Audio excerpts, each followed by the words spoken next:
What up? That's St. Lauren 57. So I was just working on my Celebrate Recovery step study, right?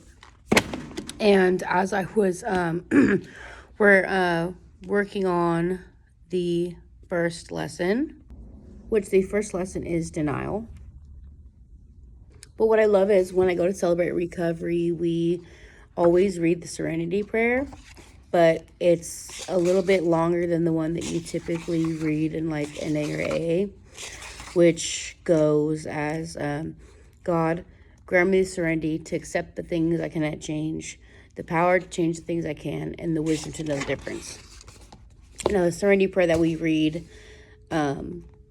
in Celebrate Recovery goes as this: God, grant me the serenity to accept the things I cannot change, the courage to change the things I can, and the wisdom to know the difference.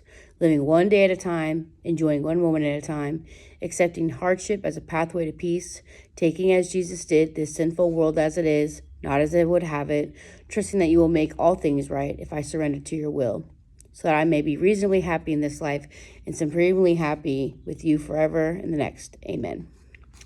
So that's that.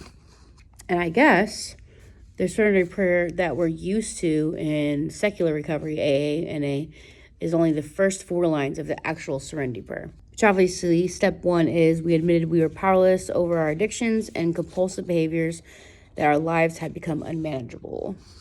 And as I was doing the work for my step 1 in my step study book, it had us reference a page in my Celebrate Recovery book.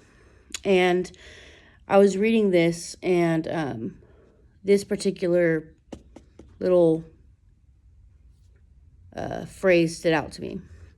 God is waiting to take our hand and lead us out, though he'll never pull us out against our will. So that stood out to me because obviously we're humans, we're imperfect, and we expect each other to be perfect, probably because we're really hard on ourselves and wish we were perfect, whatever that looks like, whatever our crazy minds tell us, because there's no way you can adhere to perfect perfection. You know, that's only Jesus. But I love that. God is waiting to take our hand and lead us out, though he'll never pull us out against our will, because you have to want it. Sobriety doesn't come from people who force you.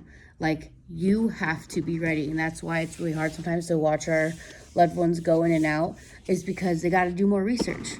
People have to be ready. And so that was a blessing that I saw this, and I was like, oh, because I always tell people that.